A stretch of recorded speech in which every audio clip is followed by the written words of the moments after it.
I'm Alex Sloan. I'm Director of Innovation Investments at the Skoll Foundation, and very happy to welcome you here and our fantastic panel. We have a really interesting moment here for a release of a new research report, which we're going to talk about, and I know you probably haven't read it yet, so we're not going to expect that you've done your homework. But we're going to talk about how to address market-based solutions, what those barriers are, and how the ecosystem can act together in trying to address those particular barriers. So let me do this. Before we get to the panel, let me understand a little bit more about you. So how many people in the room here, by a show of hands, currently work for a for-profit social venture? Okay, good to know. There's no wrong answer here, by the way. How many of you work for a nonprofit social enterprise? Okay. How many of you work for a funder or financier of social enterprises that have market-based solutions? Funders. There's a lot of money in this room. This is good. But we're only from 3 institutions. Yeah, I know, that's right. Citi and Shell, and who else is here, right? Right. IFC is here. Okay, excellent. Let's stop the panel and just do some deals, right? Great. Term sheets, everyone. How many of you work for a nonprofit social enterprise that it expects, when at scale, to generate 75% or more of your operating needs from revenue by selling a product or service? Does that make sense as a definition? A highly revenue-based nonprofit. Fantastic. So now it's time for some Q&A, or sorry, just the Q part. We'll do the A along the way. So can I get a sense about what questions are burning on your mind as it relates to this issue of barriers to building social enterprises? And let me just make a note that I'm not going to make a huge distinction today between nonprofit and for-profit. I think there are challenges and for each of those, and they're different, but if you're trying to grow in an ecosystem and build a market, clearly from the show of hands, there are a lot of organizations that are highly dependent on selling something in their market.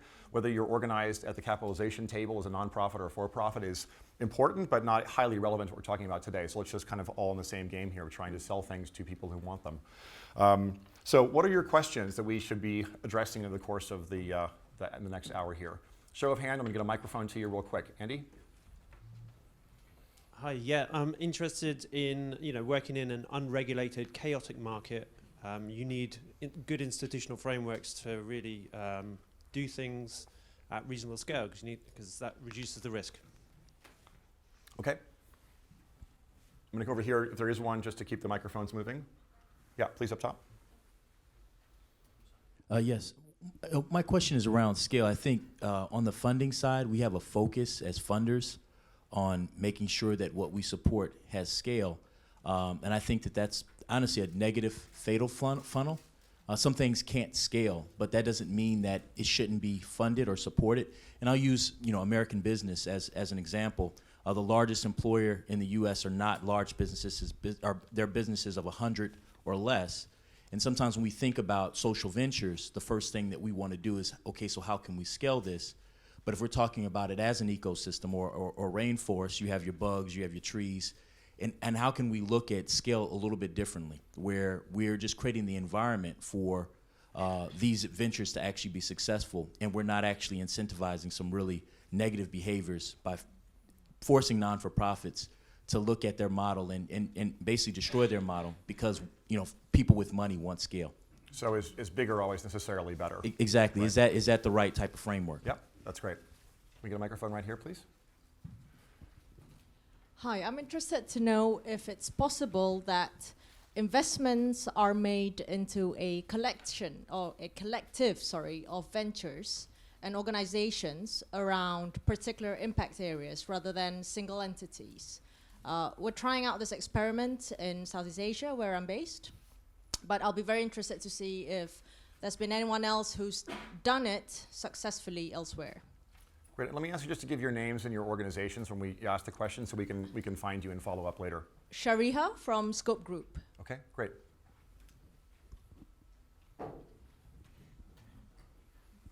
Thank you very much. Sushant from Skoll Center.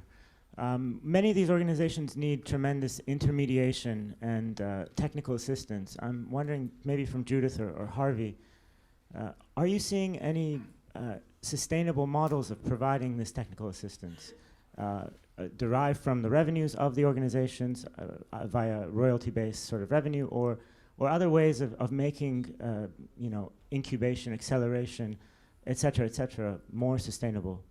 Great. A couple more. Michael? Hi, Michael Chertok from Digital Divide Data. It's been an exciting year, and we're now seeing many organizations in our space come together and start to collaborate to build a market. But the challenge for all of us is how do we allocate time and resources for that collective collaboration as opposed to building our own companies? And how do we think about getting the resourcing to do that? There's a really interesting cooperation, competitiveness dynamic in this work, right? A couple more just to lay the groundwork. Where's our mic on this side? Okay, great, please. Liam from Wavelength. I'm interested in how founders are managed out to bring in the sort of talent that's able to grow something and manage it at scale, which often isn't the person who started it. Particularly through very different phases, from idea through scale, right? Okay, I think that's, let's do one more, and then we'll actually move on to the answer part.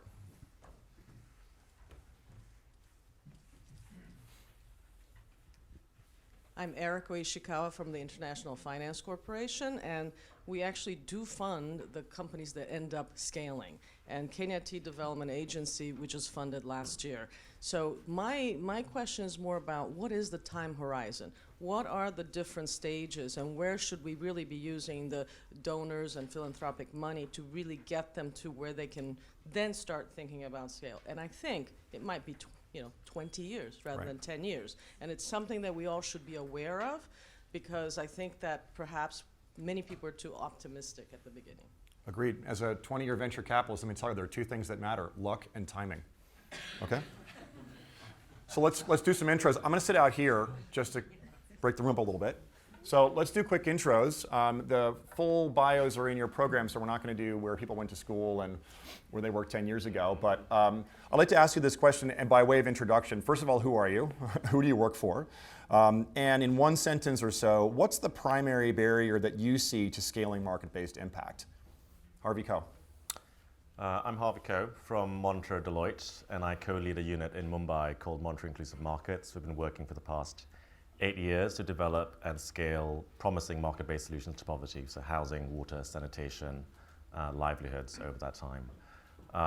Scaling is obviously very much on our minds, and probably the biggest barrier that we see is maybe an exclusive focus on the firm and building up the firm to the exclusion of dealing with barriers that exist outside the firm and that affect whole industries. Fantastic. Camille, welcome. Tell us about you and what you see as a primary barrier, if you would. Thank you, Alex. I'm Camille Saade. I work for FHI 360, which is a global NGO based in Washington. I deal with partnerships between different partners. As a barrier to scale, scale has such a different dimension depending on who you speak. But I think a common thread would be determination. I think lack of determination, lack of long-term vision is a barrier to scale. Excellent. Judith, welcome. Thank you. Hi, I'm Judith Pollock. I'm the Deputy Director of Skoll Foundation, and I also manage our sustainable mobility programs. I guess in answer to the barrier question, I would say one precursor we use when we're looking for partners for scale is to really, speaking I think to the gentleman's question there, is we're really looking for partners who have a common view to us on scale and who have an ambition to go to scale, because I think not everybody has that ambition to get to that size, and we're looking to support those primary organisations. And then in creating the markets around those, I think for me at a very practical level, the two key things we're seeing for our enterprises are barriers on the distribution side. Distribution networks are a huge challenge in the areas we work, and financing barriers around trade finance, consumer finance to enable these businesses to grow. So at a very practical level, those are the two primary issues that we see. Fantastic. Liz from DFID, welcome. Hi, I'm Liz. I'm a private sector development advisor within DFID. I lead on our social impact investment work and also manage parts of our shareholding of CDC, which is our development finance institution. I think on social investment, the biggest barrier that I've seen from the scoping work we've done is that sometimes you have a social enterprise that's really providing a social need, education, health, sanitation, and it comes to a certain level when you do need to have some kind of relationship with local government or government to really scale, and I think that's sometimes a big barrier if you haven't got a connection. Or Fantastic. Thank you. Well, welcome and thank you for spending some time with us today.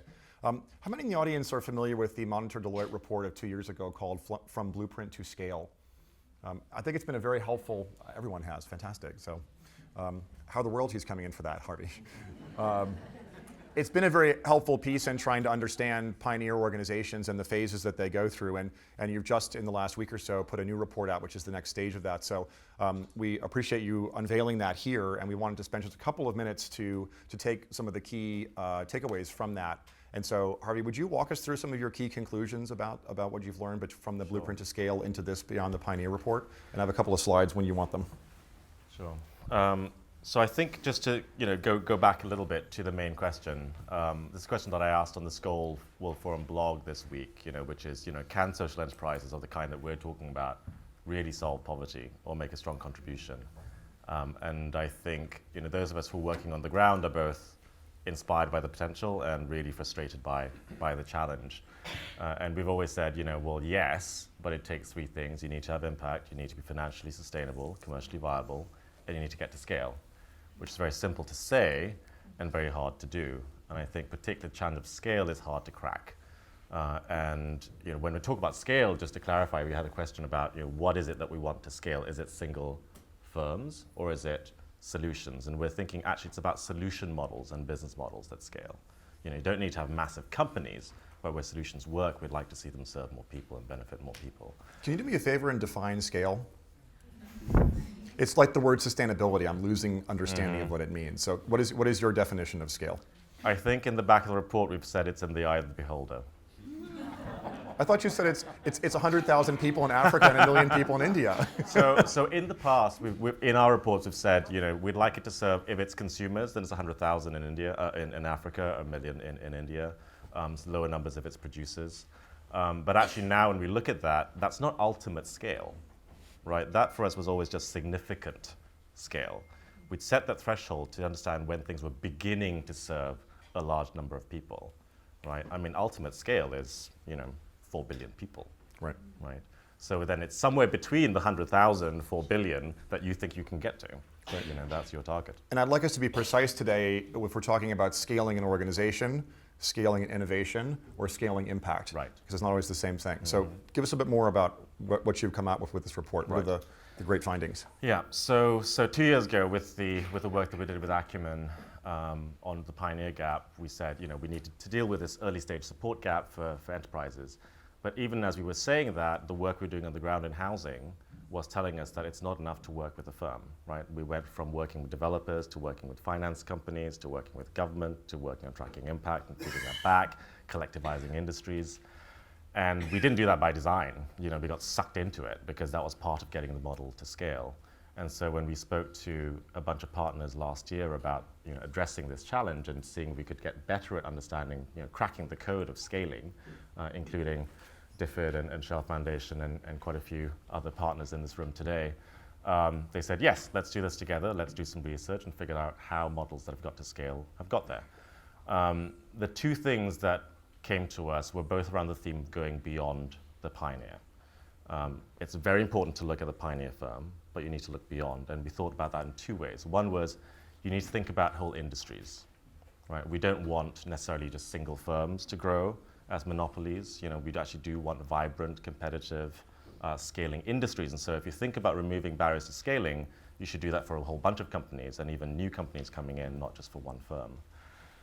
The other piece, which we have on the slide, is if you think about scaling barriers, they're actually not just at the level of the firm, right? So sure, there are scaling barriers at the firm. You lack resources, management team, technical skills, all of those things affect the firm. But then outside, as Judith was saying, what about distribution?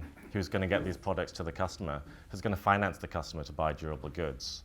Who's going to give you critical inputs in the areas where you're operating? So many of these gaps exist around the enterprises we're looking at. Beyond that, what about public goods? Who's going to create the basic know-how that supports these industries? Who's going to create customer awareness that these solutions exist so you can market to them and sell your products? Who's going to create quality standards that allow you to compete in the market effectively.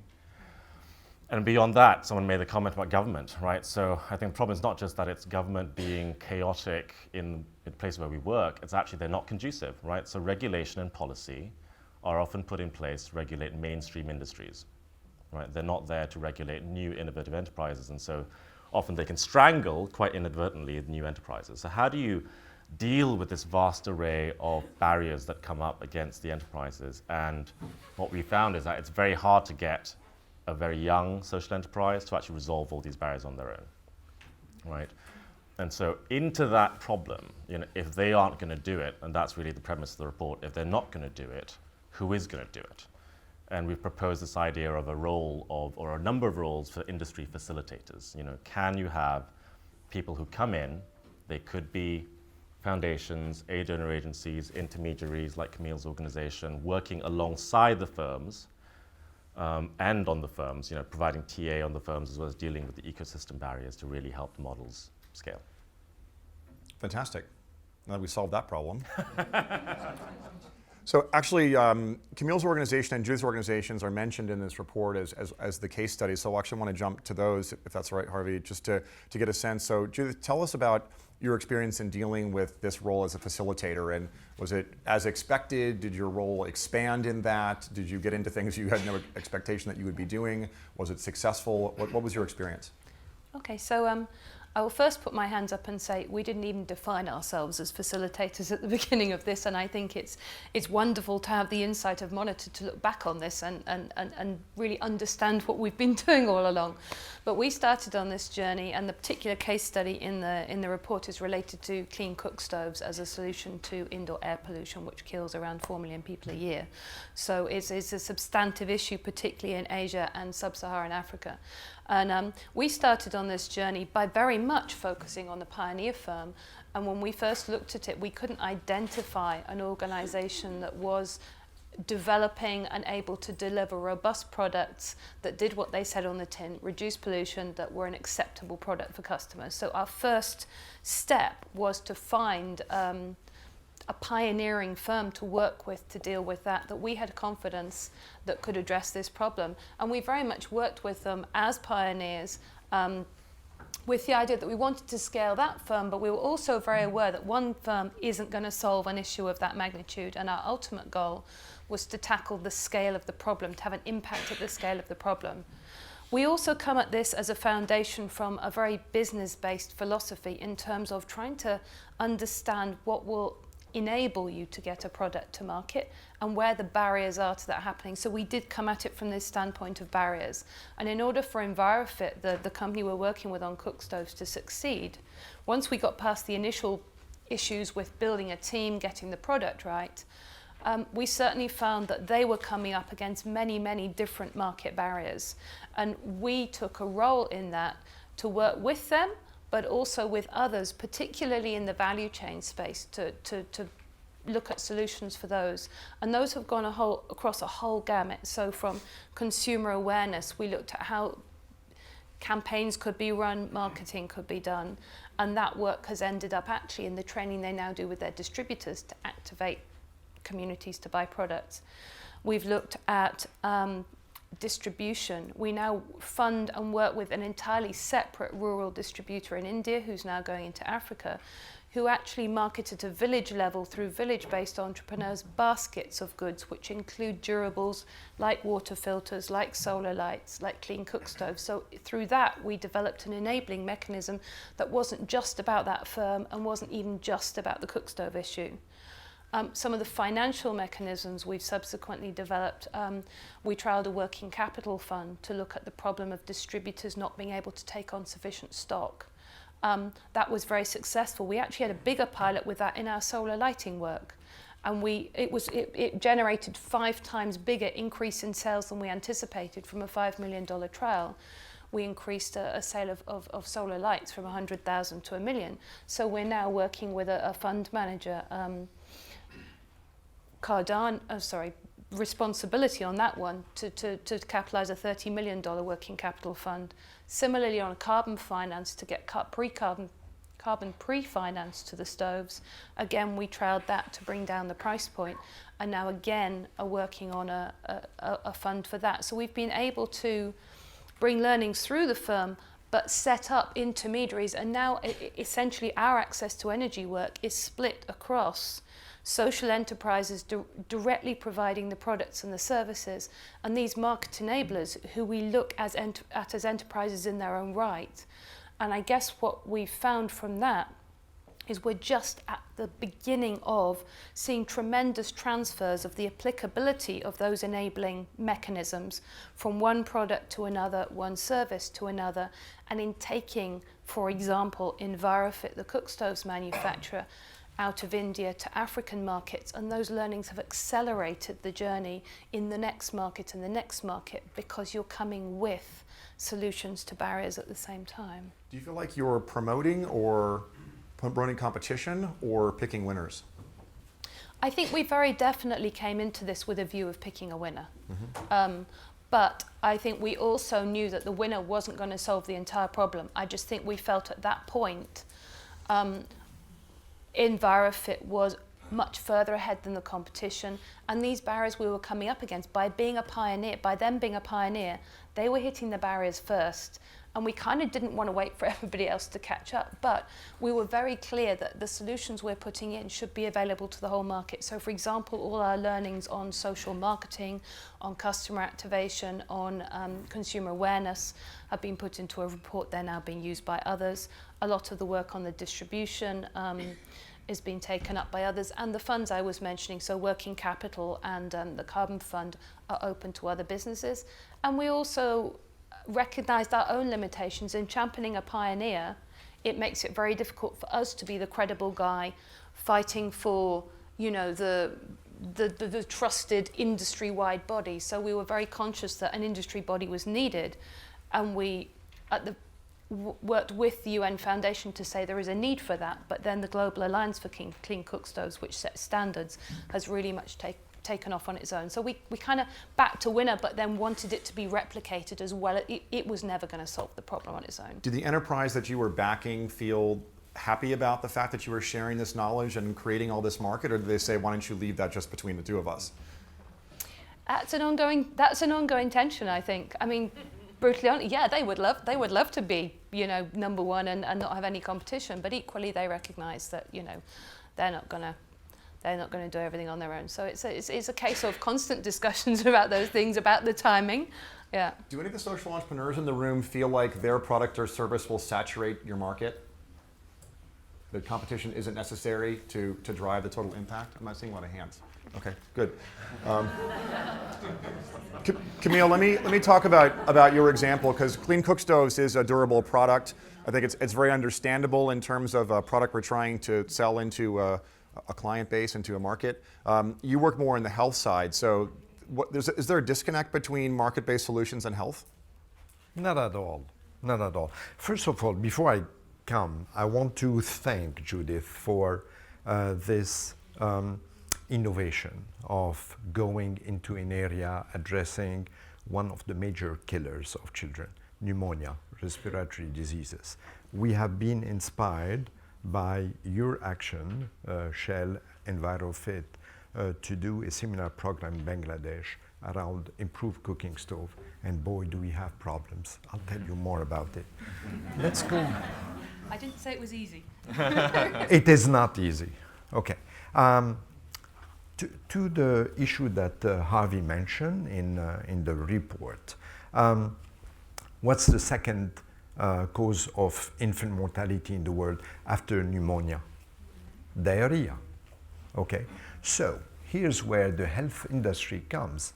They have the capacity of producing the quality product that is needed, and WHO, UNICEF say this is ORS, oral rehydration salts, kind of your Gatorade at a different concentration of electrolytes and salts.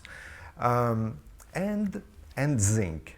Zinc as a micronutrient has an amazing effect in building the immune system of the child, which is usually deprived, especially like in a country like India, where there is a deficiency due to the diet, the vegetarian diet, or in other countries as well. So the child is not ingesting enough zinc. So zinc has the wonderful opportunity of building the immune system, and the system becomes, the child becomes less prone to other disease, not only diarrhea or pneumonia, but others. So that's the problem that you are dealing with. Judith is dealing with cause number 1, we're dealing with cause number 2 of infant mortality. Now, we naively went to the big companies, the big Indian pharma companies, Dr. Reddy, Cipla, and the rest. And we said, hey, WHO, UNICEF is now recommending, along with the ORS, zinc. It's the trend of the future. This is your moment now. Grab a growing trend. Fine. They played with us. Out of the 14 companies I knocked at the door of, 7 said yes. And they started producing the zinc under syrup form, dry syrup, dispersible tablet, any pediatric form. That was great. A year and a half later, we did a quick assessment, and we found that over India, there was less than 1% use of zinc after 18 months. And that was not, we didn't have a happy donor when they said, that's it. You said you're going to mobilize the industry and that's it. Well, the industry did what they do best, which is going to the urban doctors and go call on the 15,000 pediatricians in India, across India, in the urban cities. But where is mortality happening? Mostly in the slum area, in the rural areas. This is where India lives, 75% of the population. It's growing, there's an exodus, of course, but this is what dealing with the situation. So we went, and this is where, Harvey, I would like, maybe in this scheme, maybe add a third dimension and put here the problem. What is it, the problem that we are addressing? And I think here it is the child who has diarrhea and the treatment. We know the solution. How do we implement the solution? So we went to a hungry, small pharmaceutical distributor in Uttar Pradesh, which is the most populated state in India, 200 million people only, and this is where most of the burden of mortality is happening.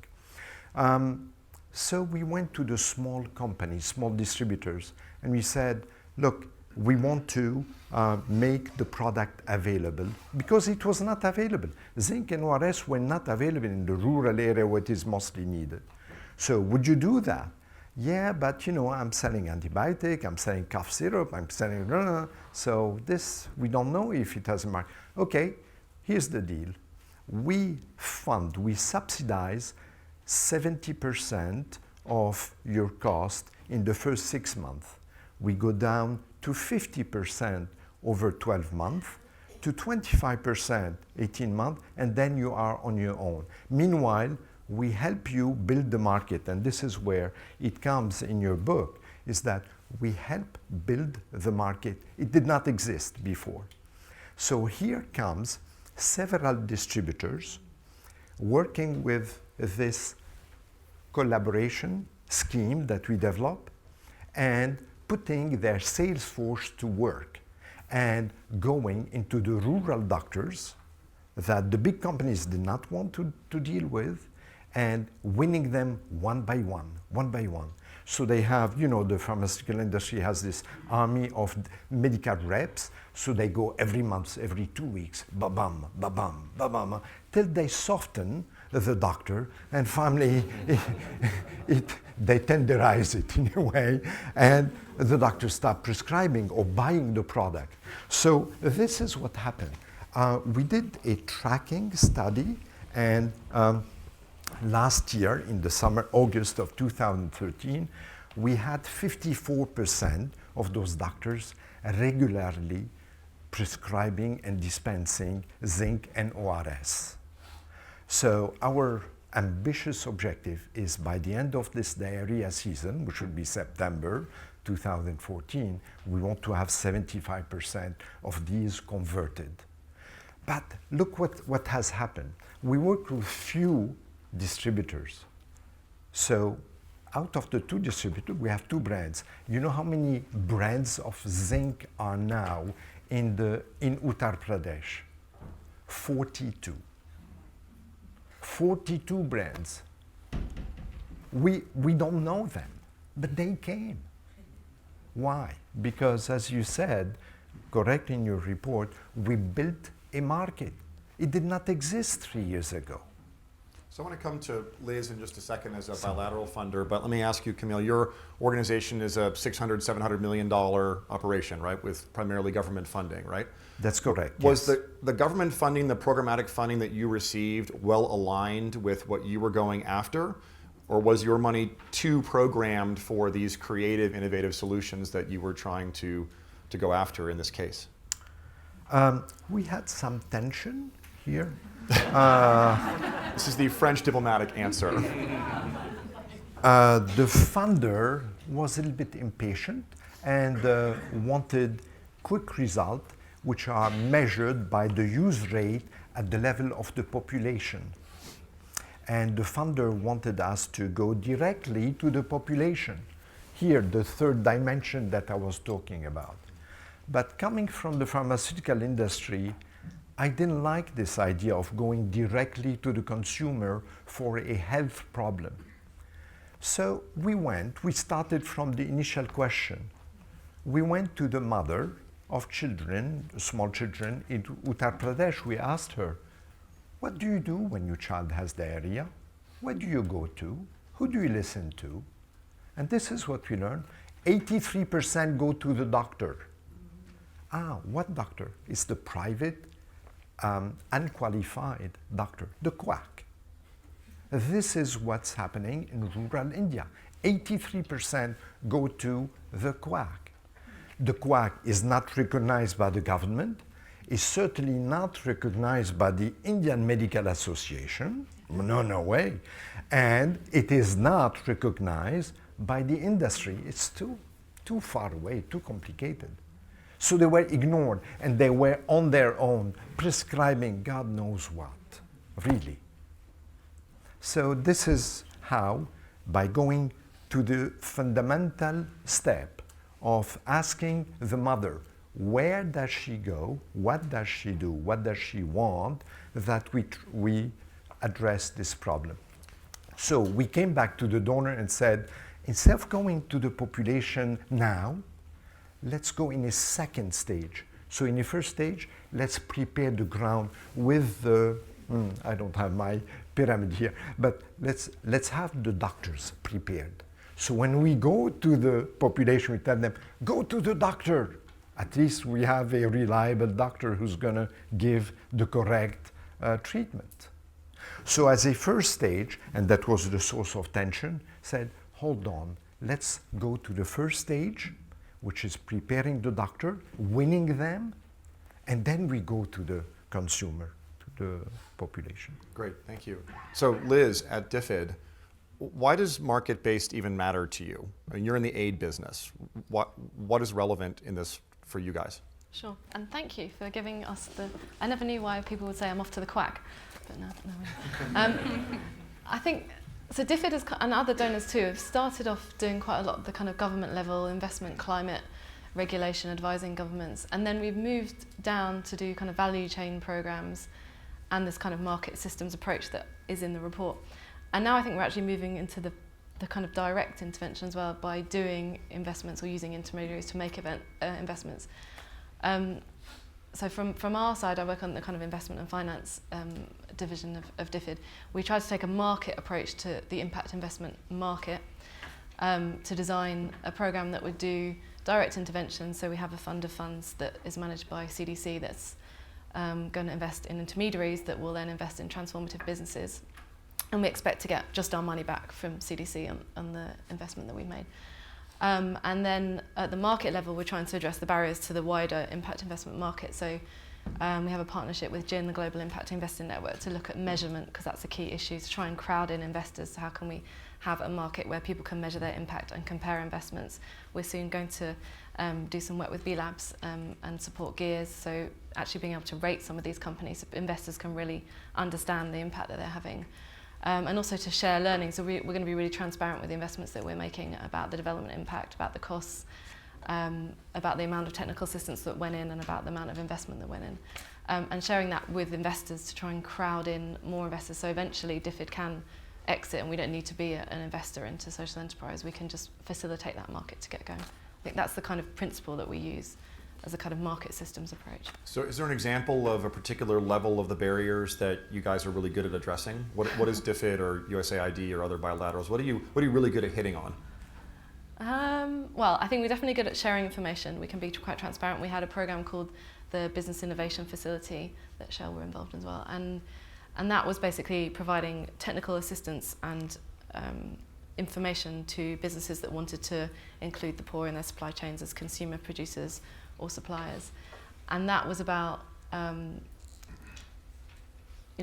what information was needed to be shared with that company, sharing that information more widely so that company could develop a project which included the poor, but actually kind of this goes to the issue of competition, but sharing that more widely to build a market. I think that's we do a lot of market systems programs. There's quite a few in the report, actually. It's not just these two. Great. Harvey, let me come back to you very quickly just to talk about the work in the housing space. And very quickly, what were the barriers that you stumbled upon and how did you address those? Right, so we worked in low-income ownership housing in urban India, really taking the people who are living in slums in a place like Mumbai or low-income neighborhoods in some of the smaller cities. How do you move them out of the slums where they had really poor housing conditions, unsanitary, they were being kicked out of their homes every 1 or 2 years, flooded in the monsoons, all the usual problems. How do you get them to own a house that's built to a high quality, with good transport, good access to amenities, schools, workplaces? And we thought the answer was all about actually getting a few developers to put up some housing projects. You know, they'd obviously make a ton of money, there'd be strong demand, and then the whole thing would just take off and we could leave after 6 months and that'd be it. Funnily enough, that didn't happen. It took us probably 2 years to even get the first companies to put up the first housing projects. And after they got started, yes, there was more interest in developers to come in and build these projects, but we found customers couldn't buy them, right? If you're poor and you work in the informal sector, you have no documentation of your income. You can't go to a bank to get a mortgage, which means you can't buy the house. It's not a big mortgage, but it's a mortgage. You don't have enough money saved up to buy the house outright. So then we incubated new housing finance companies that would go out and do field-based verification. So taking documents, they'd go to your place of work, you know, or where you ply your trade and figure out how much you're earning every day. Costs a bit more, but it still works as a business model. We did that for a few years. Market started to grow. We started bringing more players in, corporates as well as small-time developers. But then the big thing coming back was, you know, this government stuff is a real pain, right? If you're putting up projects, small projects that are low income, that you're not making a lot of money on in India, it is a big pain trying to get approvals for each of these, right? And so people were taking 2 to 3 years to get approvals for new projects. So now then working with government was the next frontier. Now, how do we streamline regulatory approvals? How do we get policies to be more conducive to this kind of building, both central, state, and municipal? And that's really been the last 2 years. In the last 12 to 18 months, it's been something else entirely. So my colleague, Nidhi, who's here, is also one of the authors of the report. She's been leading this piece called the Unintended Consequences Project, which Rockefeller is funding. And that's saying, actually, with all these models that you run, there's going to be some positive intended impacts and some unintended impacts, which are probably negative. Unless we know what those are, we will not build the model that we intended. So things like, you know, are they really being occupied by the target segment we're targeting? How's maintenance doing? Are they being well treated by developers? You know, is there responsible lending? If those things aren't working, we'd better feed those things back to the industry now, you know, and really build that out. So over time, you know, we went from, you know, let's do 6 months for developers to actually it's been 7 to 8 years, you know, working with a whole universe of different actors to try to get this thing to work. And I think the big learning for us before we got onto this was just the degree of time it took, the degree of commitment from us, the degree of adaptation that it took, because you never know what the barriers are and solutions before you get in there. You know, I think all of us who've worked in this field have found that, you know, you figure those out as you go into it. And I think that puts also an interesting slant on the whole relationship between, say, frontline facilitators and funders. You know, how do you have that relationship that allows that flexibility, allows that adaptation, because that's the key to success. So in the audience, how many people would consider themselves to be an impact investor? So in all this conversation, where the heck are the impact investors? Like, this is philanthropic, bilateral, charitable work that is helping to create markets that will at some point allow impact investors to come in and make money, and yes, hopefully social return, hopefully measurable social return. But why is this necessary? Why isn't impact as an industry playing in these earlier market creating responsibilities? Why does impact investing allowed to wait until the conditions are so nice? Anyone on the panel? Let me jump in very quickly, which is, you know, I should have mentioned all the different people who were involved in this journey. It wasn't just us, obviously, in the companies. There were investors who came in to build, you know, for instance, the first housing finance company to serve this space. I think the issue is that they weren't going to create the opportunity themselves, right? They were going to come into opportunities that existed. And what we were trying to do was create one that didn't exist yet. You know, as Camille says, we're building markets that in some ways don't exist yet. You know, and so we had to make the first move, but then we definitely need them to come in. I mean, looking at some of the, as I mentioned at the beginning, this issue, once you get to a certain size, you need to have some kind of contact with the local government or the government. I don't know if anyone's heard of the Bridge Academies in Kenya. You know, they got to a certain point where they needed to start talking to the local government about the number of teachers and the way that they were interacting with the curriculum and things like that. And they needed support to do that. Hopefully they can get a good contact in the government, but you can have a bilateral donor coming in and supporting that. And I do encourage anyone that's got something that's really having a big social benefit, if you have a barrier related to something on the kind of government side, then to find the kind of agencies, embassies, donors that might be interested in supporting you to kind of get the right regulation. Because usually these donors have got these big investment climate programs where you're advising government, or the IFC is advising on certain regulations, and it might just be a small tweak that needs to be done. But as Harvey said, they're so small, the enterprises, that they're not really being kind of thought about as these regulations are being developed. So I think it's a mix, and no impact investor is going to be interested in, well, most of them are wanting to invest or to kind of work with an enterprise, not spend a lot of time talking to governments. So we have a room full of social innovators, and I think everyone who has a emerging social enterprise would love to have a Skoll Foundation come in and hug you and hug your industry and support the creation of the market, or have DFID do the, as you call, tweaking with the government, which is about a 20-year process, I think. So if you're a social enterprise, how do you get a facilitator? How do you sort of kick this off and create all those? Clearly this is a multi-stakeholder ecosystem building activity. If you're leading the charge with your product or your service, how do you get the facilitator to engage? I mean, is Nikki here? We're about to launch a new program called Startup, which is trying to support the intermediaries. So rather than have a lot of small individual social enterprises that are supported, we need to kind of strengthen that intermediary level to be the kind of interface with the donors, or with there's only so many people working in each country office in DFID or in USAID, and you need to kind of strong intermediary layer, which I don't think is really there on the social enterprise side. There's a lot of, on the value chain side, and in agriculture there's a lot of kind of unions or what the organisations called that are kind of really support standard setting agencies, those kind of on the agriculture side. But I think on social enterprise side it's quite thin, and it's still developing. I don't know. Do you want to ask the question to the audience? Sure. Yeah, ask them what is it they're looking for, those social entrepreneur, social impact driven. Ask them. So I doubt anyone would not want to have a facilitator involved in your space, but what are the specific questions, anyone, that you're facing that this would help address your progress? Okay. A mic down here, if you would, please. You can have two. Thank you.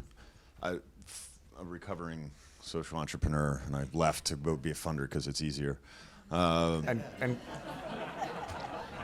Graham, you're with City Foundation, formerly with Vision Spring, and what struck, I mean, the report just confirms all the pain and suffering Vision Spring went through and continues to go through. And as funders, we suffer to a degree as well. It's just, I mean, markets, it struck me when the title is, there presumes some efficiency in markets, and I don't know how you design efficiency. I think it, to a degree, needs to be organic. But what struck me, and continues to strike me, that there's not a financing market efficiency. And there are no handoffs, there's no conveyor belt of capital. Shell had to own the entire value chain to a degree, and that's a very unique, I don't know if you can be very unique, it's a unique thing to do. So to me, wearing my former hat at Vision Spring, it was, there's no handoffs, and that needs to be addressed. It's just, and maybe there need to be better intermediaries, and I think what startup is gonna do, particularly on the intermediary from a financing standpoint, is really critical. So it's more of an observation than a question. No, Sorry, Alex. No, that's fine. That's very helpful. Thank you. So I wanted to tune into something that we heard. Oh, sure. We'll take another comment if there is one. Yeah, please. Thank you. I'm Jo Kavanagh from Australia, and I'll share this on behalf of our Fast and Furious Australian networking lunch that we had today. And we were talking about the problem we're experiencing around intermediaries in the difference between looking for funding for an enterprise initiative as opposed to an innovation, and how the level of risk appetite in the intermediaries is actually really blocking innovation, because they want a low-risk enterprise to promote to a funder rather than taking the position of aligning with the risk in innovation in order to leap to something new. So I'd be interested in your observations whether you see that same distinction between the innovation as opposed to a developed idea for an enterprise venture and the level of risk. Bit, and I think also it speaks a little bit to some of the earlier discussion that, I mean, we are a charitable foundation, we don't expect financial returns. So in a sense, we have the ultimate risk money. I mean, rather than funding a project and saying, fine, we'll write the check and we'll step back, we're very actively involved. We're very actively involved, and we know we want to be in the very early stage, because that's where the risk is. The risk is there, the potential for huge innovation and growth is there, and we know that money that expects a return won't find its way into that space because the risk profile is too big. And I don't think social enterprise is any different to regular business, VCs, angels, moving on to structured capital. So I think we just see parallels in that space. What I think we're seeing is a real dearth of funders who are prepared to use that money that they're not expecting financial returns back for, as much as we'd like to see as a foundation in that risk space. And I think that's where I would encourage people to think about how they use the philanthropic money to sit alongside investment money that is looking for returns, either sub-commercial or blended. But there needs to be that transitioning that you were talking about. I don't think we can expect everybody to go into the very early stage risky space. It's not a realistic expectation of a lot of impact investors based on their backers. But I think we need to encourage people who have that money that's not looking for a return to get into the risk-based space and the innovation space.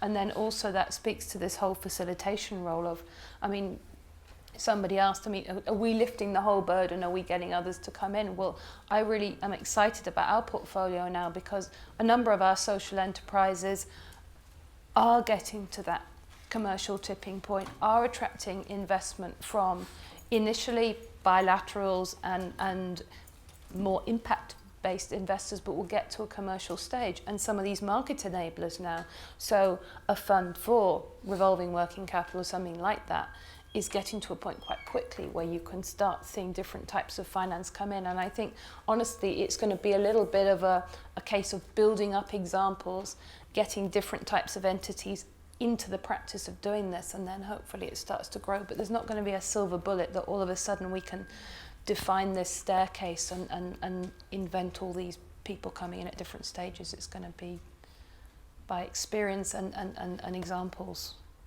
That's great. So I want to key into something that has come up last night at the awards ceremony, talking about listening to the poor, listening to customers, listening to clients, and delivering what they need. Yet at the same time, some of the examples we've talked about today are push products. You're coming to someone and saying, you need this thing, and they're saying, no, I don't. So is it the responsibility of the facilitator, of the intermediary, of the social enterprise?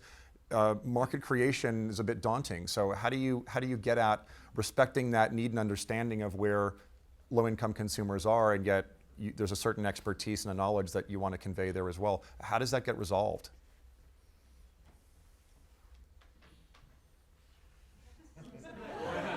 I'm happy to say something, but I don't want to hog the show. Have you got something to say, Camille? I'll follow you. You say it so beautifully. I mean, you can't. You need to understand, why is this a push product? I mean, I would say in general, it's not the product that's the push. You need to understand why it's not connecting with people. Is it because they're just unaware of it in the first place? So indoor air pollution, if that's all you've ever known is cooking over an open fire in your dwelling, and you're not even aware that these things exist, is this a push product because you don't see a need for it, you never want to buy it, or because you're completely unaware of it and you may want it? Also, is it a push product because what you're being shown doesn't meet your needs in a multitude of different ways? So taking the stoves as an example, a lot of the early work with EnviroFit, they're experts on engine technologies, combustion chambers. They can make a chamber that burns incredibly efficiently. They're not experts on rural Indian cooking and who wants to eat what type of meal and how you can cook that over a stove. And it's just basic product design. I mean, the same way that, iPhone does its market research, that you need to really understand what consumers are looking for, and you need to separate, is this a push product because you're trying to push something onto people that they don't actually want?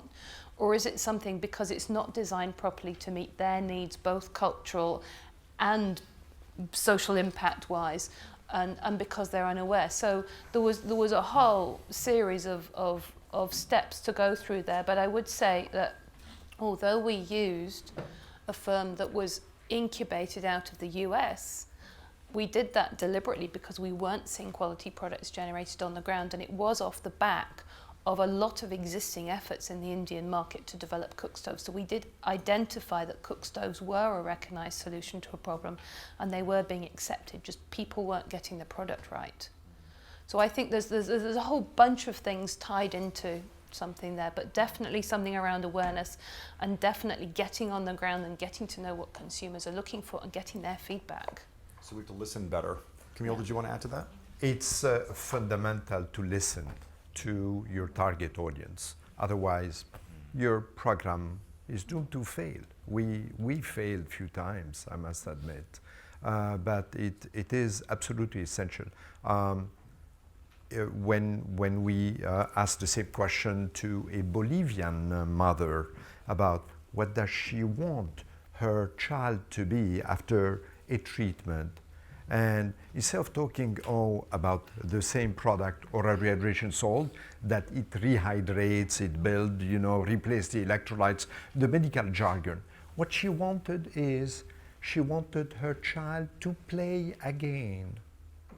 She wanted her child to be energetic. So this has driven and shaped our message to her.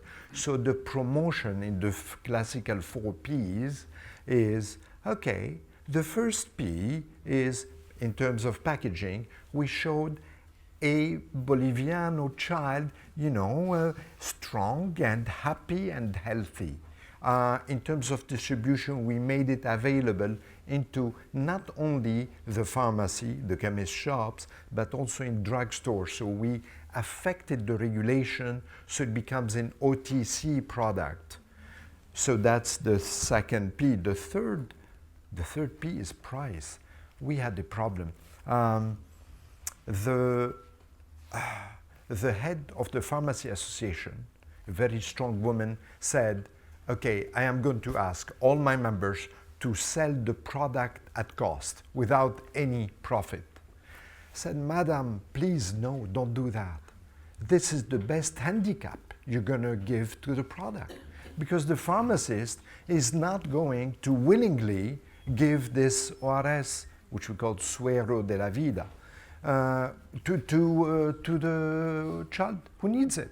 So, on the contrary, at least if you don't want to give the typical 20% margin, or more than the 20%, at least maintain it so you don't handicap the product. And in terms of promotion, it was the promotion to the health provider as well as to the caregiver that this product makes your child strong after diarrhea. So we have to listen to the target audience, the poor, less poor, very poor. Yeah. That's really good feedback. Thank you. I know there's a lot of excitement around market-based solutions, and we've talked about it in terms of housing and health and cook stoves, but there's still some stuff that has to get done, some pressing human problems that are really not well aligned toward market-based solutions. So I don't want to leave those out. But do you think that this work in addressing barriers across this chain here, does this also help non-market-based issues? I'm thinking about FGC aspects of education, aspects of healthcare that are not well aligned to a revenue model. Do you think this process is applicable to reducing barriers in the more philanthropic and charitable world too? We use it as a way to kind of educate people working in our health teams or our education teams to think more creatively about the projects they do. So there's usually a market-based element in terms of the supplier that they use or the way in which they're providing the education product. There's always a market, even if you're doing a grant-based project. I mean, we talked yesterday about humanitarian projects and the large procurement that goes on and the types of procurement they can have. I mean, you could go for a really big supplier, or you could do something a bit more innovative with IKEA and flat pack camps and things like that. There's just all sorts you can do. So it's a kind of way of being an entrepreneur within our organisation, or within DFID anyway, to try and get people to think a bit more innovatively, I think is how we would see it. I'm going to turn to audience questions now, but I would agree with that. At the Skoll Foundation, we always talk about systems change and how disruptive innovation from social entrepreneurs has to really drive systems change, not just the direct work at a programmatic level. And I think what we're really talking about here is addressing the entire system, the entire ecosystem, and dropping barriers all along the way. So I think there is a lot of applicability. So thanks for pointing that out. We have about 15 minutes left, so I want to make sure we get your comments, your questions. May I have it over here, please? Yasmina from Acumen, and just really excited to see the thinking from Blueprint to Scale continuing to evolve. I wanted to follow up on something that Judith was talking about in terms of the role of philanthropy and risk-taking, because I think for us, having gone through the analysis of Blueprint to Scale, saw that like so many funds, there's a tendency to migrate towards larger deals, and it was a really great way for us to come back to home base and say, we raise philanthropy because we want to be first in, early in, taking those risks, and I think it's been great for us to really have a chance to see that trend in our own development and come back to home base. And that's great, and it's actually hard to do. The risks are real, and when your commitment is to helping the enterprises scale, you have to start to really think about how do you give them the best chance of success. And so now we're starting to ask ourselves, we know capital alone is not enough. What else can we do to really shore up the support that we provide, whether it's through partnerships and new ways of working? So I'd love to just hear a little bit more on this technical assistance side. And someone else had raised this in the early kind of rapid fire round of, what are people seeing as best practices? How do you do this in a cost-effective way? What are the best ways to bring in that support? Because I think that's going to be a huge area of learning for us. And we've got some ideas, but it's a great forum to hear more. Care to address, or we'll move on? I'm not sure I have a good answer for you right now, I'm afraid. I think there's a number of players addressing this in their own way, and I think I'm excited that we're finding things like some market enabling solutions, which I think we feel have applicability elsewhere. But I'm not seeing technical assistance to develop those solutions, to develop the enterprises really being streamlined in, I think, where you and Sushant are wanting to go. I mean, I agree with you. It would be fantastic if we could take a more aligned and cohesive view to that. But I think at the moment we still are in the kind of experimentation, finding by doing, and wanting it to go faster. But I don't observe out there that we're all kind of coming together and saying this is how you do it, and these are the tools you can use. I think our learning's been that the danger is when you put TA into a silo, you know, so there's this magic black box that's TA, and if you give, you know, or a pill, you know, you give the magic pill to an enterprise and suddenly they flourish and prosper. And actually what we've done on our housing program, for instance, it's just been integrated into the fabric of, you know, working around the model, working with the companies. We haven't had a separate TA stream. And in some ways, it's been the stuff around what we'd see as TA for the company that's actually had the biggest impact. So where we've developed basic know-how, we've said, instead of just giving this to the company, let's make this widely available, you know, as many of us have done. Let's just put it out there. So more companies, apart from the ones that we're working with directly, you know, a handful, you know, but let's get it to 100 or 200, not 5.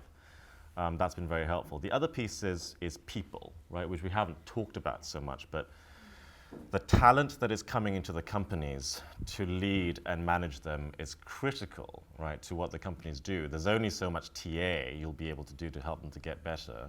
You know, they're not coming in with the experience, the skills, the mindset, you know, that you need to do these things. So that's, I think, the next frontier that's probably kind of cutting across all these industries for all of us in all geographies. You know, how do you build that conveyor belt of talent that's coming in to lead the businesses before you even think about how you build them up? That's refreshing coming from a consultant. Thank you. Reformed. Reformed consultant. We're all recovering something, right? Joan. Can we give a mic to Joan here? On your right. Joan Anway, SV2. I attended a session this morning on ending modern slavery. And I was absolutely shocked at the lack of public market building push to change the way in which people are trafficked. I was just horrified. So I'm curious, if we look at something that's beyond the scope, Alex brought up the question of markets. People don't wake up in the morning and go, great, I'm going to design a product to end modern slavery. But we're already perpetuating it in a myriad of ways globally. So how do we take all the energy, talent, incredible intellect of the people in this room, social entrepreneurs, and this panel, and put it behind a problem that Macy's or Nestle is not going to solve, neither is YouTube? So I'm gonna redirect here Is that because awful? we have Dan Viederman from Verite here, who is working in this space. So any thoughts on this, Dan? Hi. Couple of reflections. First, I think one of the pieces I hear in your question, which I've been pondering as I listen to these guys, is there is a difference between selling a tangible product for which there is a very clear market and a willingness to pay, and selling something that's more like a right, or facilitating a market that can support a right. I will say, though, there are market solutions to modern day slavery. There's different recruitment patterns, and there's business opportunities for ethical recruiters as opposed to unethical recruiters if we can change the economic incentives. There's markets around mobile phone applications that potential slaves or at-risk people should have access to, and there might be might be a business model around that. I think the piece that is perhaps not as well developed in the world in which we are working, slavery, human rights, is the facilitator piece. But the value chain solution, the fact that you still need a market piece as well as other components in place that probably need to be jump-started by some external institution rather than the community itself, that feels to me very much in parallel with the way in which the solutions are described here. Well, can you help potential facilitators understand what they need to do? I'll ask that rhetorically, but we'd love to hear from you. Shockingly, what does that require? Shockingly, yes. Yes, okay. Let me know when. We'll talk about that. Questions back here, anyone? Elsewhere in the room, questions?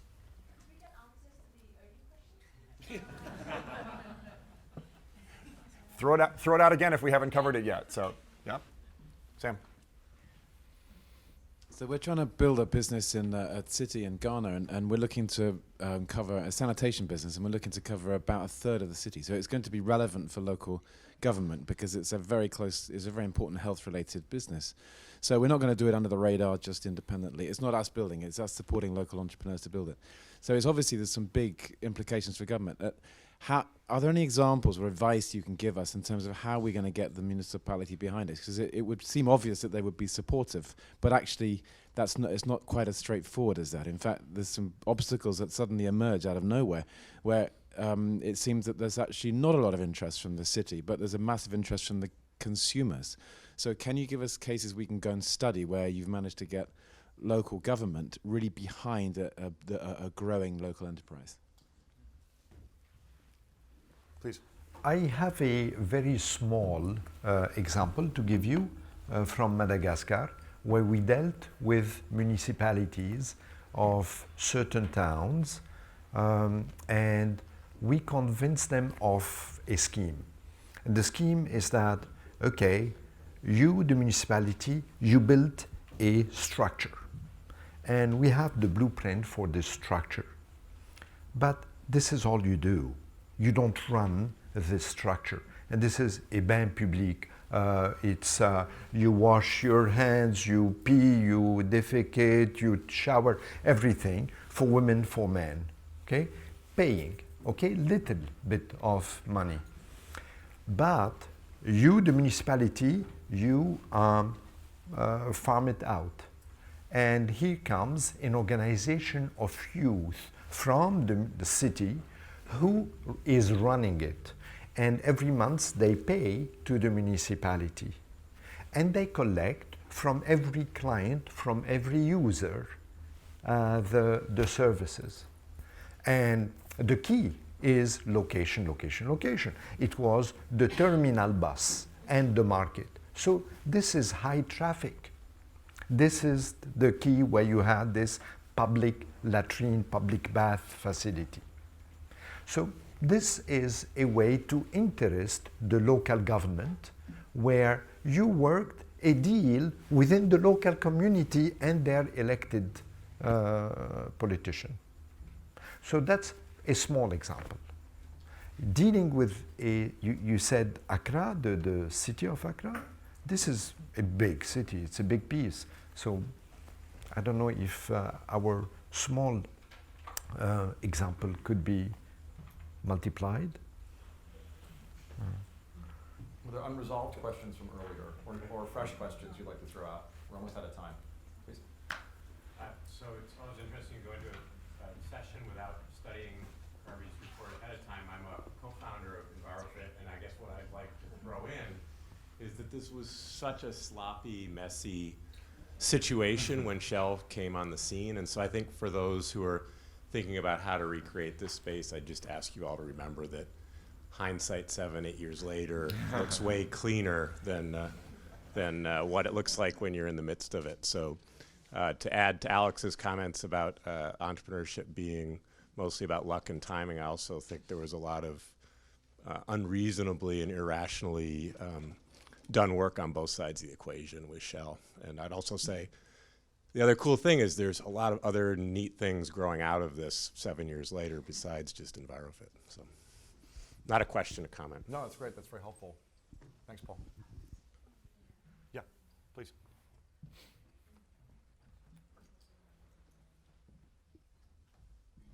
I'm Simon Winter with TechnoServe. We are a, by and large, philanthropically funded technical assistance provider. And a couple of questions.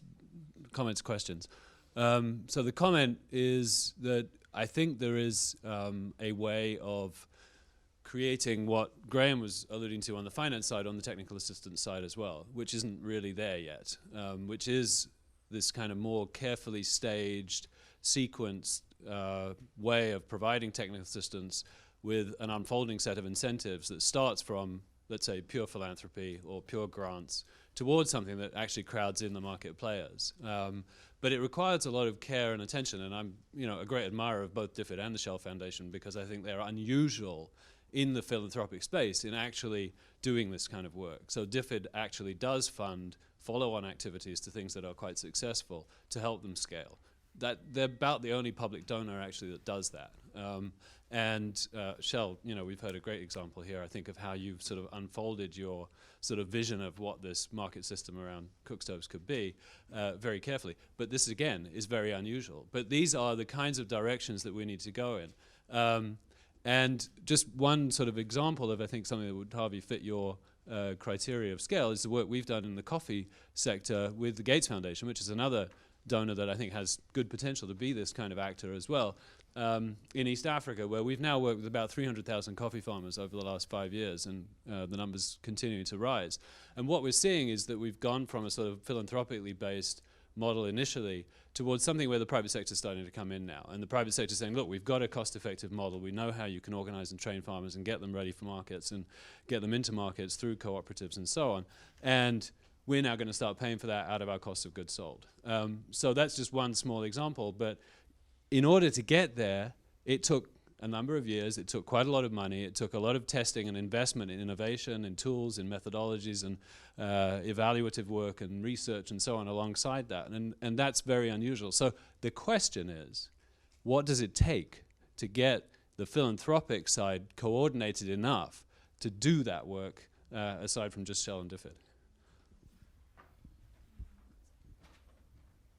Any thoughts? Or we'll just leave that hanging in the air. Lightning round, last question for the panel. When we're sitting here a year from now, what do you want to have happened related to this issue that we can ask you about and that you'll be able to say there's been great progress on this? What are your expectations of what can move in the next year? Harvey?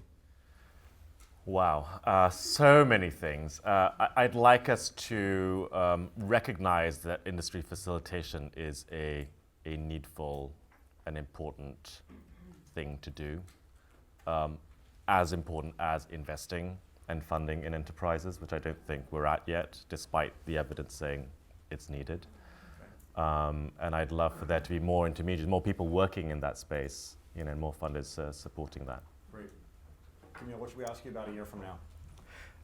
As an industry facilitator, probably I would ask the potential partners to be open-minded in terms of collaboration and think more inclusive market instead of just their own brand or own interest, but think that together with their competitors, friendly competitors, they can grow the market for the benefit of all.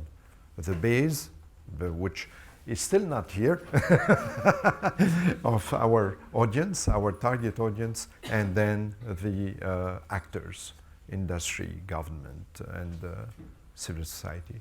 Thank you. Judith, what's your stretch goal for 12 months? I'm not going to put a number to it, but I would like to see more of those philanthropic, low return dollars coming into the space of taking more risk and doing more cross-industry activities. So you could call, facilitation. And I would actually urge everybody in this room, because I found it incredibly helpful in some of the meetings I've had since Harvey and Nidhi and the team put this together. Use this framework in your meetings. It's incredibly powerful. You just sit down and draw the eggs, as they're now called, the Easter eggs, and look at what you're doing and where you think the problems are coming up, where you think the barriers. And it's an incredibly simple framework, but it's incredibly powerful when you sit down with a social enterprise, or if you're a social enterprise with a donor, and you start spotting out what needs doing, and then out of that will fall the roles that need to be taken up, and maybe we can get towards, I think, Simon's point about how do you build some of that more.